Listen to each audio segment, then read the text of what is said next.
Hello guys, தடுப்பூசி R vaccines பத்தி நிறைய மக்கள் தப்பா தான் புரிஞ்சிட்டு இருக்காங்க. தடுப்பூசினா என்ன அண்ட் வேக்சின்ஸ் நம்மளோட பாடியில எப்படி வேலை செய்யுதுன்னு ஈஸியா புரியுற மாதிரி சொல்றேன் கேளுங்க. ஃபர்ஸ்ட், நம்மளோட நோய் எதிர்ப்பு மண்டலம் எப்படி ஒர்க் ஆகுதுன்னா, வெளியில இருந்து வைரஸ் பாடி உள்ள வர்றப்ப அதை தாக்கி அழிக்கும். எப்படின்னா உள்ள வந்திருக்கிற வைரஸை அழிக்கிற மாதிரி ஆன்டிபாடிஸை உற்பத்தி பண்ணும். ஆன்டிபாடிஸ்னா என்னன்னா, நம்மளோட பாடியை பாதுகாக்கிற போர் வீரர்கள் மாதிரி நினைச்சுக்கோங்க. நம்மளோட இம்யூன் சிஸ்டம் ஒரு ஒரு வைரஸையும் அழிக்கிறதுக்கு வேற வேற மாதிரியான ஆன்டிபாடிஸை உற்பத்தி பண்ணும்.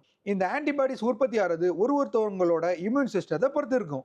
இம்யூன் சிஸ்டம் ஸ்ட்ராங்கா இருக்கிறவங்களுக்கு ஆன்டிபாடிஸ் சீக்கிரமா உற்பத்தி ஆகும், ஸோ ரிகவரியும் ஃபாஸ்டா இருக்கும். அண்ட் சில பேருக்கு இம்யூன் சிஸ்டம் வீக்கா இருக்கும், ஸோ அவங்களுக்கு ரிகவரியும் ஸ்லோவா இருக்கும். அண்ட் இப்போ வேக்சின்ஸ் எப்படி ஒர்க் ஆகுதுன்னு பார்க்கலாம்.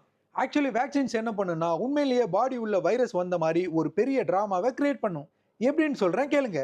எல்லா வைரஸ்லயும் ஆர்என்ஏ அண்ட் டிஎன்ஏன்னு சொல்ற நியூக்ளிக் ஆசிட்ஸ் இருக்கும். இதுதான் நம்மளோட பாடியில பாதிப்புகளை ஏற்படுத்தும். பட் வேக்சின்ஸை எப்படி தயாரிப்பாங்கன்னா, வைரஸ் உள்ள இருக்கிற நச்சுத்தன்மையுடைய நியூக்ளிக் ஆசிட்ஸை வெளியே எடுத்துட்டு வெறும் கவரை மட்டும் வச்சிருவாங்க. அண்ட் வேக்சின்ஸை போட்டுக்கிறப்ப நம்மளோட பாடி உண்மையிலேயே வைரஸ் வந்திருக்குன்னு நினைச்சிட்டு அதுக்குள்ள ஆன்டிபாடிஸை உற்பத்தி பண்ணிடும். ஸோ இந்த குறிப்பிட்ட வைரஸோட ஆன்டிபாடிஸ் நம்மளோட உடம்புல ஆல்ரெடி இருக்கிறதுனால, சப்போஸ் ஃபியூச்சர்ல உண்மையான வைரஸ் பாடி உள்ள போறப்ப ஆல்ரெடி உற்பத்தி ஆயிருந்த ஆன்டிபாடிஸ் இந்த வைரஸ் எல்லாம் ஸ்டார்டிங் ஸ்டேஜ்லயே அழிச்சிடும். அண்ட் தடுப்பூசிகள் இது மாதிரி தான் நம்மளை பாதுகாக்குது. So that's it guys. Information யூஸ்ஃபுல்லாக இருந்தால் வீடியோ ஷேர் பண்ணுங்க.